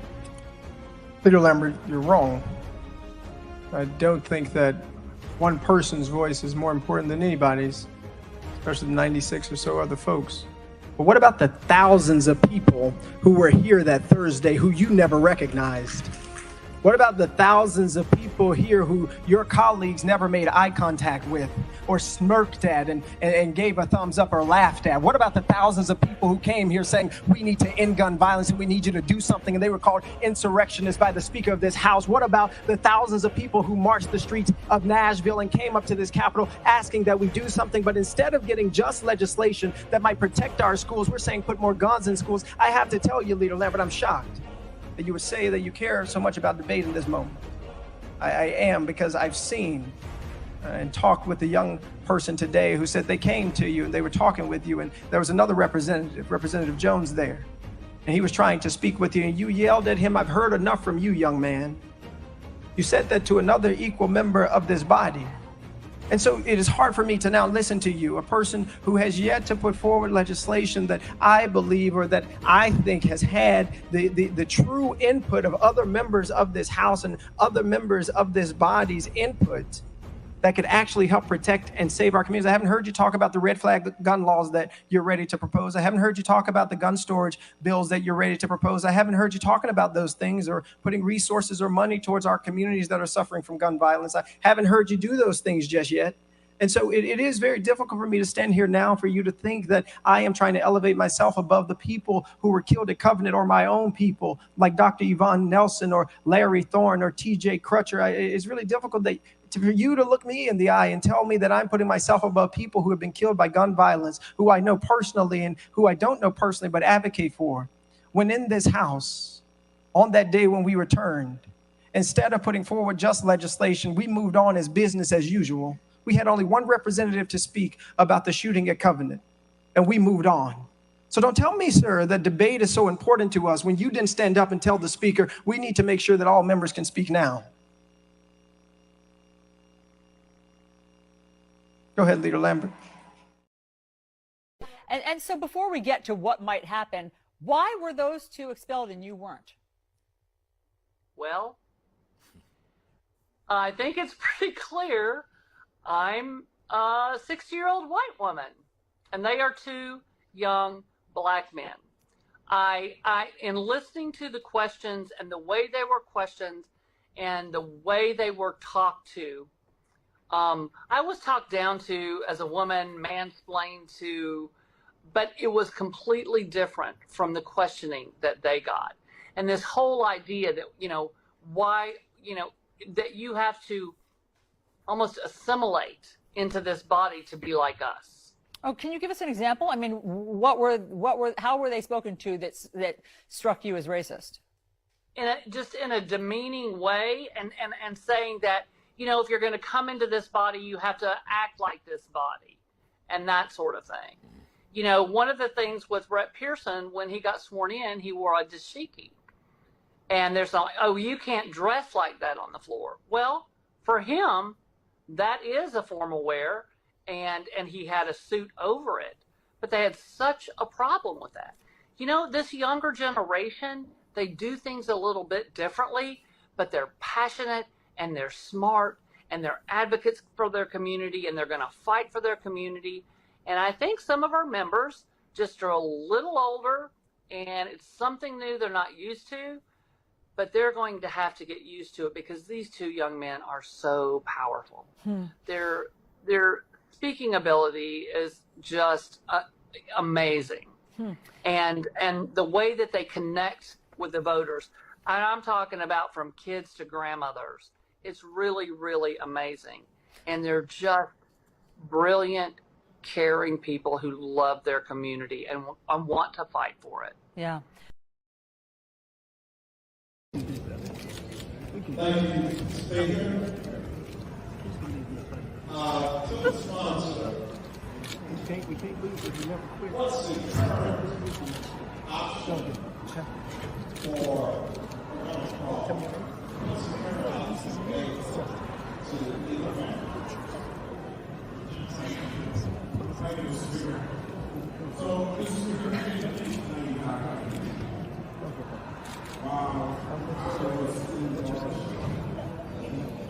that's a good Bible. God put a rainbow, you know. It's a promise. It's a promise that God's still with us even now. God's moving.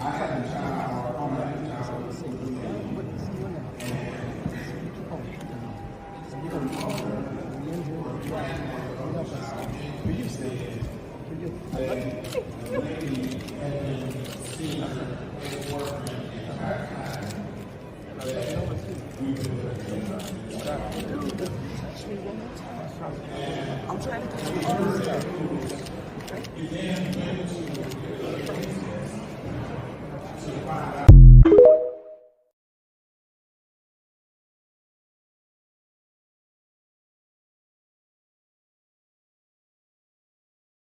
I had a question. You mentioned that thought that the representatives were riling up the crowd.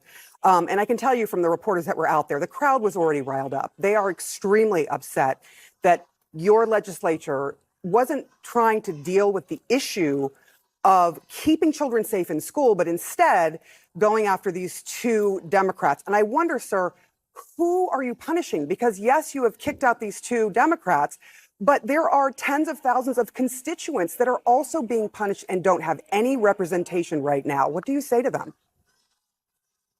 So first of all, let's answer the part that you said you didn't think the crowd was already worked up, so they weren't working them up.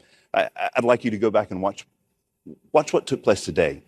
They literally control the crowd. They control the protesters. They look at them, they do their hand like this, they do their hand like this.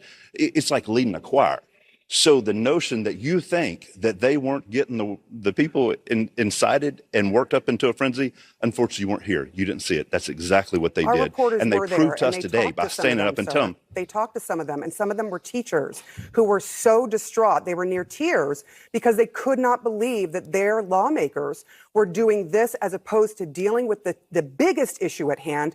The number one killer of children is gun violence. And they wanted y'all to do something about that instead of wasting time in their mind when it comes to this. I mean, they literally talked about it on the air. So they were already quite worked up because they love their state and they love their kids and they want to see a safer place for the children and themselves, really. So I'm sure that's what you think, but we watched them today directing them like a choir leader would. That was what was amazing. And I'll tell you this, and unfortunately I've got to go. I'm 3.5 hours from home. It's not possible for us to move forward with the way they were behaving in committee and on the House floor. There's got to be some peace. And for them, the way they were behaving, to disrupt every committee, disrupt the House floor they were. How can we get to the answers of what are we going to do about gun violence? What are we going to do about guns and cars? What are we going to do about red flag law? The conversation can't happen because they're drowning out and sucking all the air out of the room. So I would just push back on you saying we can't get there if they won't let us. And thank you for letting me speak with you. God bless you. Representative, I know you got a long drive home. One final question for you. All right, well, Chairman Faison has left us. He's the Republican chair in Tennessee, of course. That was the House that...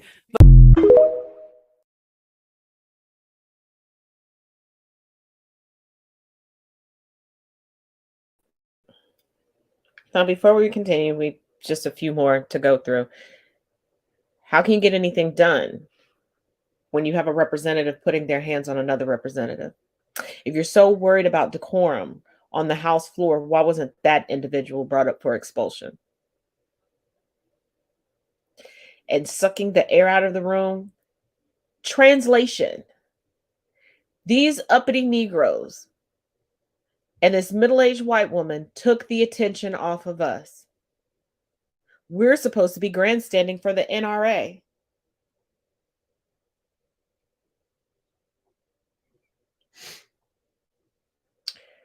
Well, let's continue. Are you kidding me right now? Are you kidding me? The Democratic mayor of Memphis is lobbying behind the scenes against putting Justin Pearson back on reappointment. Jim Strickland, who is the Democrat mayor of Memphis, is caving to Nashville, saying that he won't receive the FedEx Forum money. He's quietly lobbying behind the scenes to make sure that Justin Pearson isn't reappointed because he's following the direction of the GOP. Wow. Wow. Remember when I told you? Now, Republicans are saying that certain other Republicans are Republican in name only. They have rhinos. The Democrats have dinos. Democrat in name only. And just like the young lady that flip-flopped in North Carolina, this mayor, Democrat in name only. They are worried. And I'm talking bipartisan. Too many politicians are worried about, oh, well, if I don't have the backing of this and there's a super majority here, they're going to. So you are willing to hurt your voter base, your constituency, to try to stay in power. That's smart. Hurt the people who have the control over whether or not you keep that position that you covet so much. And as always, make sure you check out the links in the description of this video. Y'all know why I tell you that. There's additional information there. But that's not the only thing that's going on in Tennessee. Now, this part is a little lighthearted. I had to throw something in there to make you giggle. Still responding to the conservative posts of Knox County Mayor Glenn Jacobs, holding him responsible when he was the wrestler Kane. Kayfabe. I can't think of a time when government overreach actually made the lives of Americans easier. Well, no one knows overreach more than the guy who used to clothesline from the top rope. Business is at its best when the government stays out of it. What about the folks who thought Shawn versus Taker Hell in the Cell was at its best when you stayed out of it? If socialists understood economics, they wouldn't be socialists. As someone who suffered as a dentist, I thought you'd appreciate class struggle. Guard against the imposters of pretend patriotism, George Washington, and guard against taking a full bump from a pedigree, Glenn Jacobs. Americans have the right and advantage of being armed, unlike citizens of other countries whose governments are afraid to trust people with arms. Okay, but should the government be afraid to trust people who can summon pyrotechnics at will? And finally, in Joe Biden's America, every state is a border state, truth is whatever you want it to be, and the only thing breaking records is inflation. Also, every chokeslam is from hell, the hardcore champion is pinned wherever you want him to be, and the only thing breaking kayfabe is the continuity in your book Journey into Darkness. I'm Josh Brandon, I'm from Tennessee, and I've got a message about Tennessee tourism. Don't fucking come here. Stay away. Seriously, stay away from Tennessee. You don't come here for Dollywood. You don't come here for Sevierville. Don't come here for the Great Smoky Mountains. Don't you dare come here for Memphis, Beale Street, anything. Don't you come here for the University of Tennessee football games. Don't you come here for anything. Don't go to Bristol Motor Speedway to a NASCAR race, though I'm pretty sure they're not going to listen. Don't come to Tennessee. Don't go to the Chattanooga Aquarium. Don't go to Sevierville. Don't go to Gatlinburg. Stay the fuck away from Dollywood. Dolly Parton doesn't need your money. Stay away from Tennessee. Tennessee doesn't need you. Tennessee doesn't want you in all likelihood. Tennessee's the state that wants to pick and choose its tourism, and they likely don't want us. So don't spend your money in the state of Tennessee this year.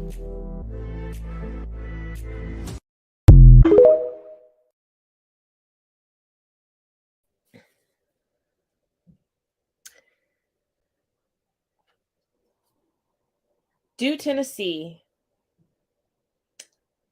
like we had to do Louisville here in Kentucky. If you live in Tennessee, do your best to try to order from outside of Tennessee and have it delivered to you. If you're near the borders of Tennessee, get a network of friends. But if you do not live in Tennessee, do not visit. Do not visit. If you were planning to go visit family, have that family come visit you. Do not put money into Tennessee, because that's going to be like a reward. That is like the bad kid in school that you wonder, why do they always have these elaborate birthday parties? Why do they have the most extravagant Christmas? And they just keep getting worse and worse and worse. They care about money. Remove the money from their pockets. Let them know. They decided to do this not just on a national scale, on TV, thinking that they were going to have gotcha moments and the great sound bites, and that backfired. They did this on a global scale. They lied and gaslit us to our faces. They propelled 3 activists to be forever memorialized on the right side of history for all of eternity. Let those 3 people, let the Tennessee 3 know that we hear them and we see them, and let the thousands of children and parents that walked out and came upon and assembled at the Capitol know that we hear them, we see them, and let every child from coast to coast know that we care about them and we will protect them, and this is your way to do it. No family vacation is worth another child's life, and that's how you need to look at it. There are plenty other places you can go. Plenty other places you can go. Do not go to Tennessee. And don't try to protest like the idiot conservatives. Don't go down to Tennessee and make a bunch of videos and a bunch of posts with pictures going, well, I came down here, but I brought all my own food. You already paid for the lodging. Listen, Linda, what's not clicking? Boycott Tennessee. Every bit of it. Don't order anything that's going to be shipped out of Tennessee. Nothing. Nothing.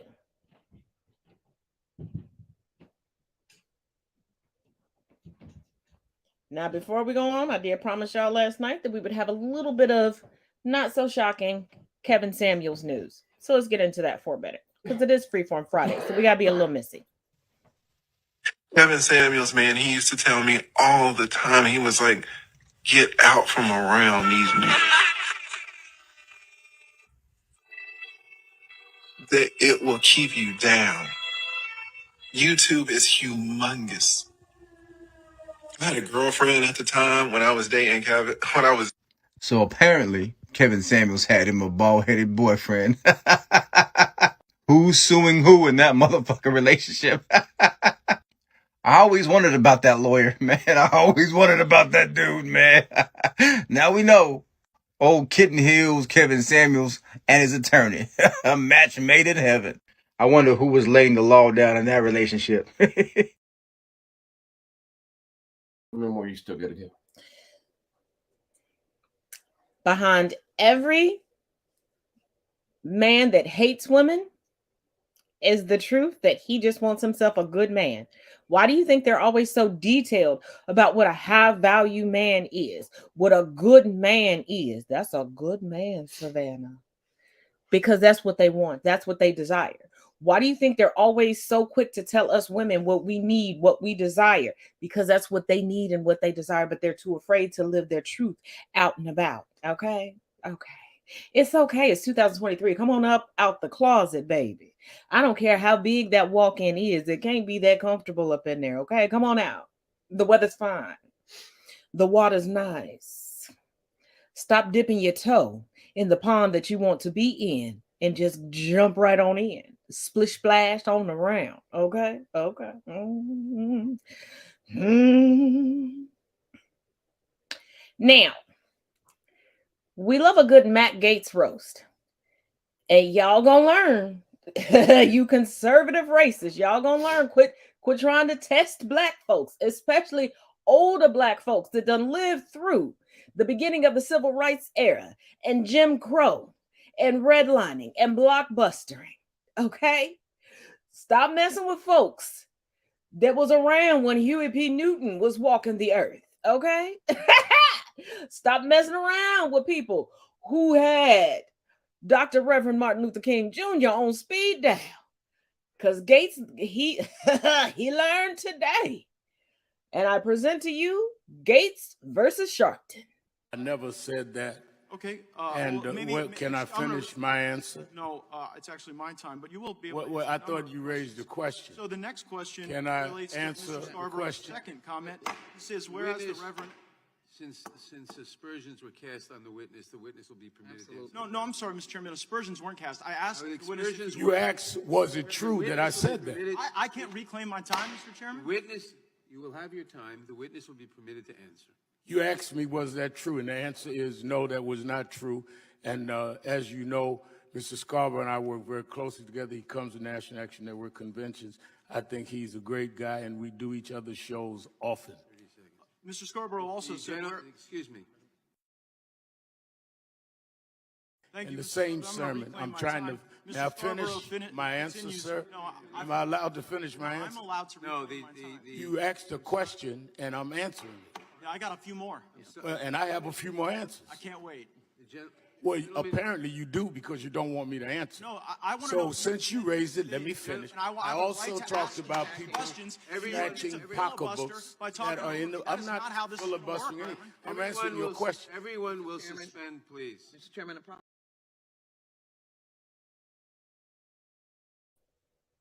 Quit.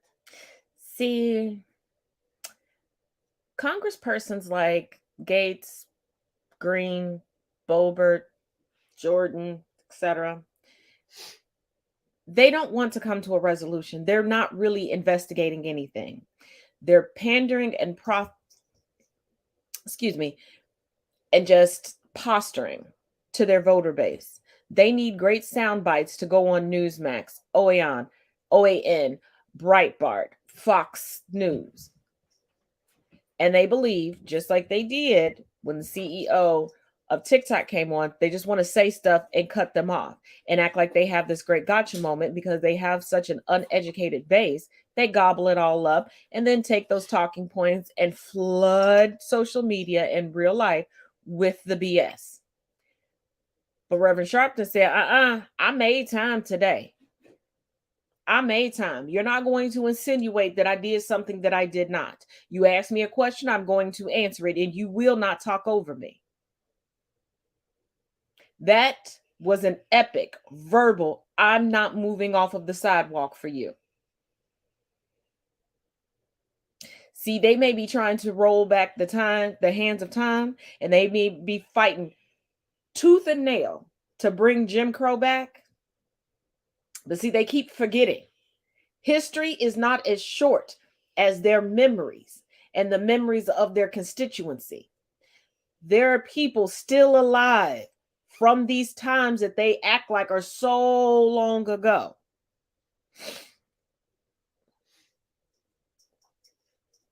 We have people that can tell us the living, breathing history and accounts that are not in books, and they're over it.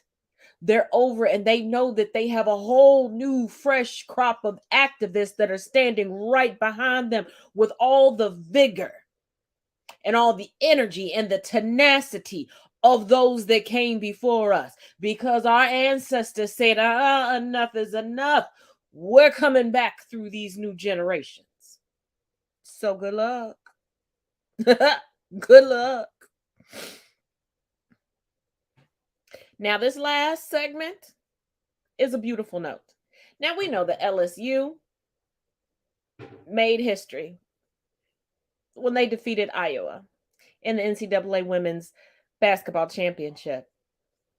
But there's more to LSU than just dominating the court. So let's highlight a very special and very talented individual. Michael Jordan and Scottie Pippen, great team. Let's look at the other 50% of the great team of LSU that's always there with Miss Reese. Y'all, your cheeks about to hurt from smiling so much. So with all the craziness going around surrounding LSU right now for no apparent reason, there's another story that's getting overlooked. I am incredibly proud of Angel. She is repping Baltimore, Maryland like no other right now. She's doing her thing. But this is Flau'jae Johnson, her counterpart on the team. And honestly, between the two of them, they have played incredible this year. She has one of the most incredible stories I've heard in a while. Now, if you don't know who this is Camouflage. Camouflage was a rapper who was getting literally put on in the early 2000s and was kind of just, taking over through Georgia. He was signed to Universal Music. He has songs with pretty much every big name artist from Georgia there is, and was really just getting started when he was unalived in 2003 at the age of 21. He is Flau'jae's father. And like her dad, she has a ear for music too. In fact, she was signed to Rock Nation about 5 years ago. And after doing a tour, she decided she was going to take a little bit of a break to go back to college and play ball and be great on the court. So now, not only has she won a championship in basketball with LSU, she will graduate and have a degree from LSU. And on top of that, she will be able to go back to recording and hopefully have a long and lucrative recording career as an artist. That's Black excellence going just unnoticed, and I would be ashamed of myself if I knew this and didn't share it. So Flau'jae is truly amazing. She was also on America's Got Talent. I didn't know that until now. First came into the show, my goal was just to tell my story. First off, I'm a rapper. My father, he was a rapper. And he died before I was born. My dad's name was Camouflage. I never got to touch him, never got to hug him, never got to even talk to him. When I listen to my father's music, I feel like that's a way that we can have that connection. Look, it's crazy, I'm the one they want to represent. Young black girl, I could probably be the president. I'm the voice of the youth, you hear my tone, I think it's evident. I know who I am, they mistake my confidence for arrogance. I think it's different, cause I don't take my clothes off. I just play my role, dog. I can't sell my soul, y'all. I just shoot a 3, put my arm up, I guess I show off. They sleep, I let them doze off. Wake them up, go get me. Okay, my chocolate is beautiful. I'm rocking it per usual. I'm loving every piece, man, from my top into my cuticles. Trying to play with my head, real love won't be confusing you. I learn, make sure the one you put in first is also choosing you, man. Life is so crazy, many lessons and blessings. I'm steady stressing perfection. I keep neglecting my ethics. So much text in the message, trying to lessen my stressing. Finally understand my power, my presence is essence. They killed my daddy while my mama was pregnant. How I'm supposed to feel? And they took my grandma child from her. How she supposed to heal? And we out here starving, ain't got nothing. How we supposed to give? Seem like the system they set us up in, we supposed to feel. Ready or not, man, it's my time now. I done gave it everything I got. It's time to shine now. They done blew the whistle and my foot across the line now. Clock is ticking down, ain't got no 30-second time out for real though. I know I done made it. I don't seek an applause. About to never waste my voice if I don't speak for a cause. I reminisce, man, I just think and I pause. My mama told me you keep shooting for the moon, you have a seat with them stars. And I'm trying to leave it better than I found it. Oh, I found. I'm trying to leave it better than I found it. Oh, no, no, oh, look, and it's too late to save us, we gotta save these kids. It's too late to save us, we gotta save these kids, whoa.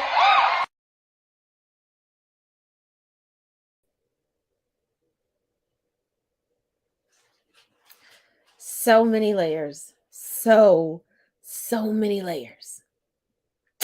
So many layers.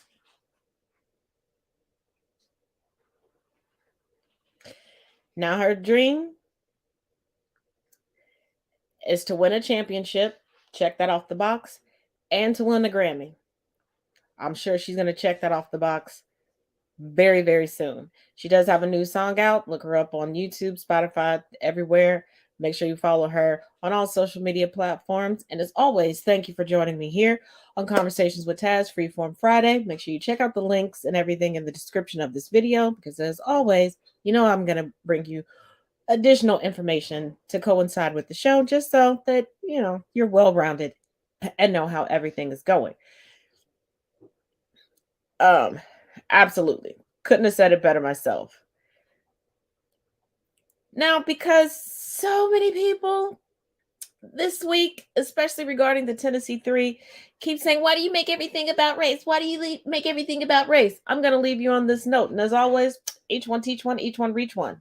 See you tomorrow on the Sharon P Show. A white buddy of mine today said, you know, Dixon, not everything's about race, man. Right, buddy? I told him, I said, it ain't never been about race.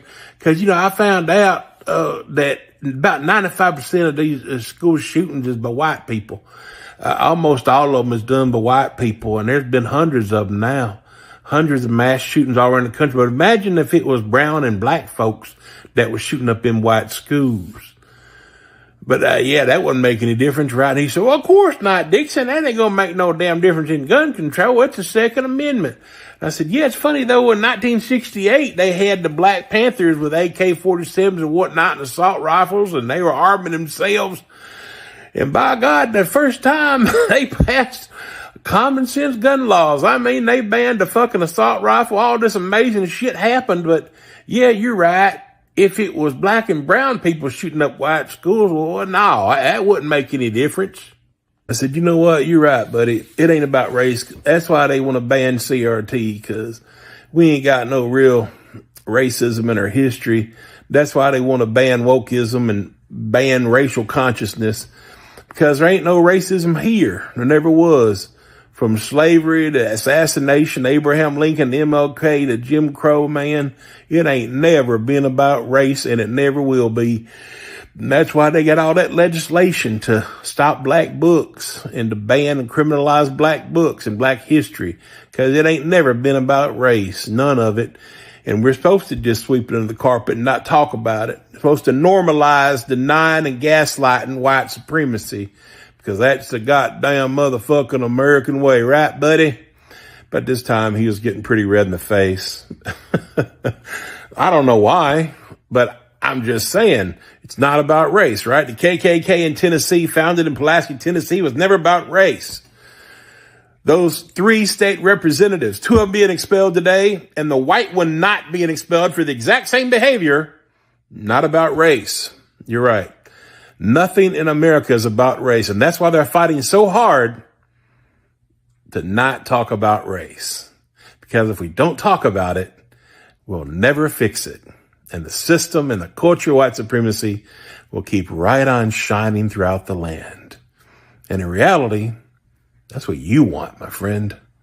The one who says, not everything's about race. You're right. Not everything's about race in the mind of a white person. But if you're not white, every fucking thing is about race. But to talk about it as a white person makes you uncomfortable, makes you have to face your own fucking immorality, your own fucking inhumanity. Wow. Can you imagine that as a white person, having to face your own immorality and inhumanity? That's too much. You should just be able to sweep it under the carpet, keep the system alive, continue to benefit, have privileges. That's what it's all about, right? You're right. That's how white supremacy works. And that's why it'll never be fixed until you get uncomfortable and face the fucking truth as white people. Let's just say we're probably no longer friends.